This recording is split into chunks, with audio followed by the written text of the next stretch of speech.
Talk is brought to you by CFU, the power of service. More with UNI head volleyball coach Bobbi Petersen as we recap a championship season.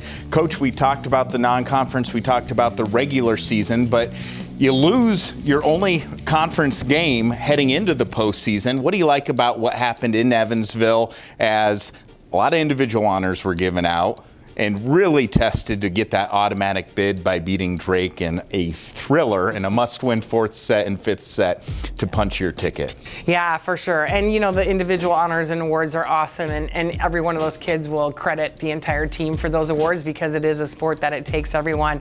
But you know, going into the conference tournament and even playing the host school, the first round I thought was a really tough draw because Evansville has been playing really good. They had some injuries early and just developed throughout the year to the team that they were predicted to be. And so they were fired up. I mean, even the two matches that they played before that, I was hoping they'd be a little bit tired. I'd kid their coach that they weren't tired when they played us.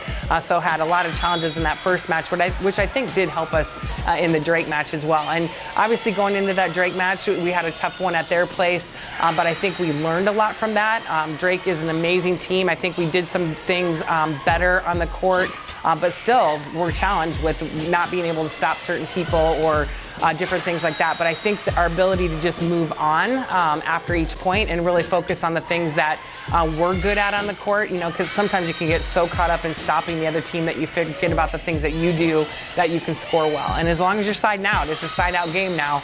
As long as you're siding out and your offense is producing, you're going to be right in with any team. So we focused a little bit more on what we did offensively. And again, you're right, a thriller. It could have went either way for sure. Drake is a great team. It was fun to have, you know, two in-state schools in the championship as well, which is a really cool thing.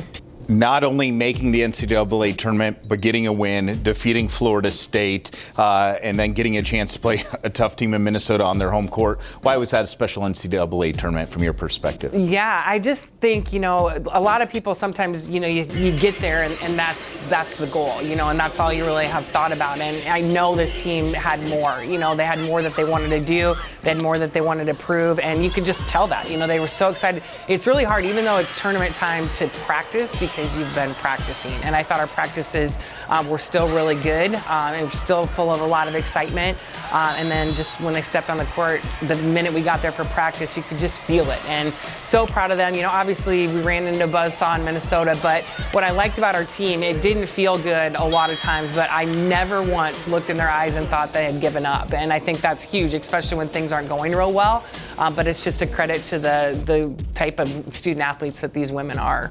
All right, we'll have more with Bobbi right after this, but we're going to talk women's hoops now. And here's a story on two sensational sophomores.